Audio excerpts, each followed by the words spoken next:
Magandang hapon po sa inyong lahat. Magandang araw po. Welcome po sa ating channel, Ode Alteram Partem. Let us hear the other side. Dito po ang inyong host, Jesus Sokgang Jr. Ode Alteram Partem. Let us hear the other side. At magandang araw po sa inyong lahat. Sana kayo ay masaya kasama ng inyong pamilya. At kung kayo nag-iisa ay masaya kayo sa Panginoon. So, ma-remind ko lang po kayo dahil doon sa aking tanong pala, may patungkol yon kay yung isang artista, sino ba ito? Si Mel Gibson, yung sa Braveheart. Opo, sinabi ko man dati na sana makarating sa kanya aking Facebook Live at kung interesado siya sa pelikula na nandito, tinatago ko lang, hindi ko pa nilalabas. Bigay ko sa kanya libre, wala akong bayad. Opo, totoo po iyon. Pero bibigyan ko ho kayo ng example, yung sampulo ng meron din kasi akong tinatagong talent nung high school kasi meron ho kaming subject doon sa math. Tapos gusto ng mga classmate ko magtawanan sila, ginawan ko sila ng short of skit ba, short skit lang yon. Ano yun, secondary high school. Tama, secondary high school ako noon kasi galing ako sa private school. Naglipat ako sa public school kasi nga ang ginagawa ko sa private school noon, di na pumapasok, maglaro ako ng gagamba masaklapan nun mag-computer. So ganon. Bibigyan ka kayo siguro ng halimbawa ito. Yan.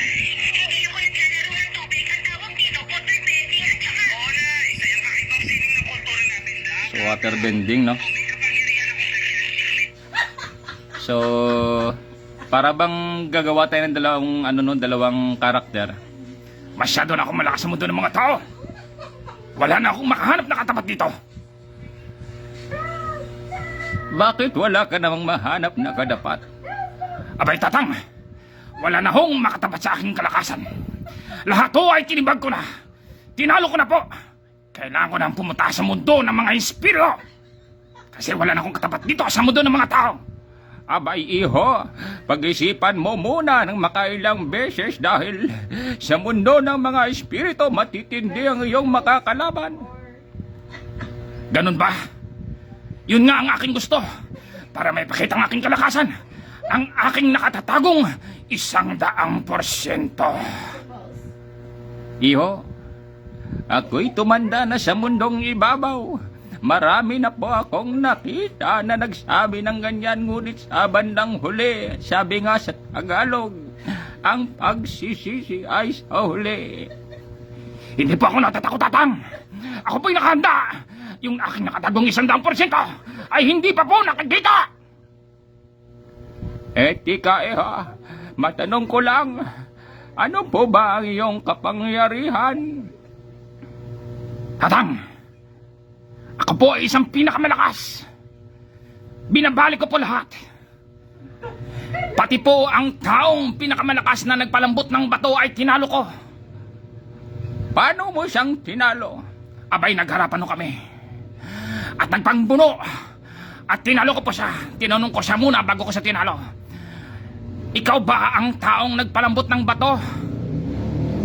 Oo. Ako ang nagpalambot ng bato. Kaya ko siya natalo dahil pala ang kanyang kalakasan ay salita lamang, isang walang kwenta ang kapangyarihan. Ano naman ang iyong tinatagong lakas? Pagpalagay natin natalo mo siya dahil yung kanyang kalakasan magpalambot lamang ng bato. Lolo, tatang, ang aking kalakasan ay walang kapantay. I bend the law. Bending the law. Kaya kailangan kong sagupain ang mundo ng espiritu. Sakupin sila lahat at will bend the law. Yan ang aking nakatagong 100% kalakasan.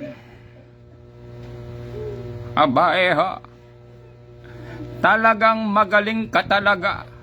Mantakin mo, you bend the law. Opo, tatang.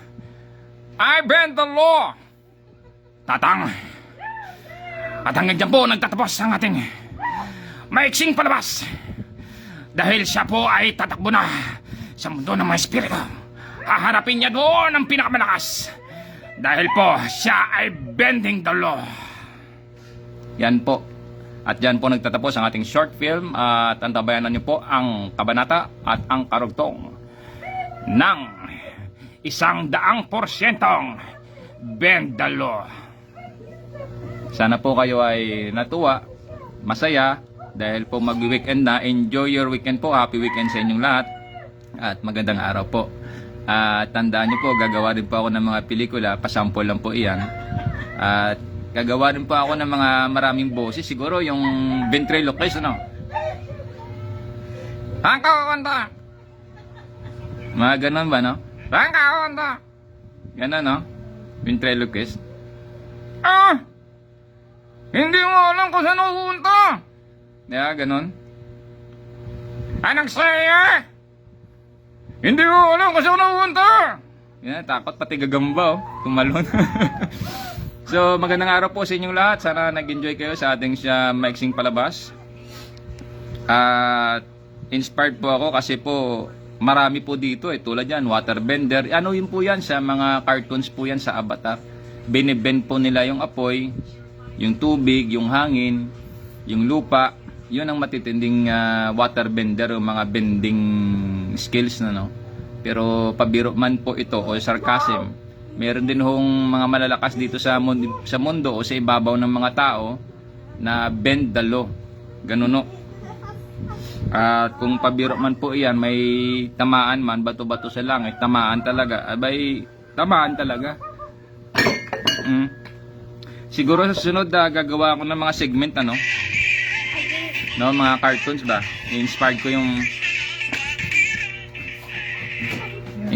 yung mga cartoons, no. Magdadabing kaya ako, no. Tapos maglagay ba ako ng mga characters dito, siguro 2 ganyan.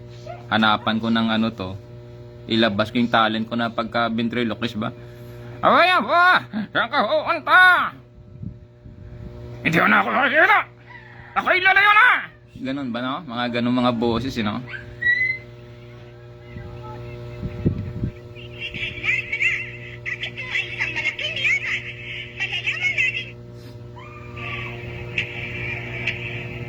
Ganyan, no? Kasi marami dito sa mga cartoons. Yan, 30%, no? Kami na pong porsyento. Mga ganon ba, no? At least nakakatuwa naman kasi lagi naman tayo rito siguro seryoso. Minsan nagagalit pa tayo. Lagyan natin ng kaunting mga entertainment ba. At least hindi na laging ganon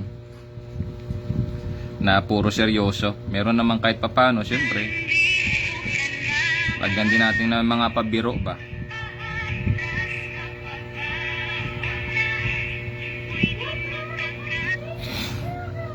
So hanggang dyan lang po muna nagtatapos ang ating programa ngayon. Ano bang segment ito? Kwela? Siguro, no? Segment, no? Kwela. Kwela, palabas. Ano ba tawag nito? Ba? Kwela-skwela? Ganun ba yun? Kwela-skwela? Kwela, no? Ibig sabihin ba, may jester ba? Kasi we all need the clown to make us laugh. We all need a clown to make us laugh. Restless heart, sleep alone tonight. So, salamat po ng maraming salamat sa inyo sa patuloy niyo pong pagsusubaybay sa channel na ito. Salamat po sa Diyos, sa Panginoon at sa Espiritu Santo. Happy weekend po sa inyo. At shoutout sa aking mga magulang, kapatid, pamangkin, relatives, mga kaibigan, mga kasama ko dyan sa Philippine Coast Guard. God bless po sa inyo, sa aming commandant, sir, to Admiral Roniel Gaban, sir. Happy weekend sa inyo at sa pamilya mo. To the officers, men and women of the Philippine Coast Guard, God bless po sa inyo. At antabay lang din ho sa aking mga viewers, sakali yung umusad naman yung ating gagawing aksyon, babalitaan ko rin kayo, pero hindi ko na mabibigay siguro yung mga iba pang detalye sakali man, kung ano pa man iyon. So ganun na lang ho. So sa Diyos po ang karangalan at ang kapurihan, sa Panginoon at sa Espiritu Santo. Salamat po sa inyong lahat. Don't forget to like, share, and subscribe. At pakidalaw nyo rin po yung aking YouTube channel at manawagan po sa inyo na kung pwede ho kayong mag-subscribe para ho pwede ho akong makapag-live din po sa YouTube channel. So, ito po ang inyong host, Jesus Sukgang Jr. Ode Alteram Patem. Let us hear the other side. Amen.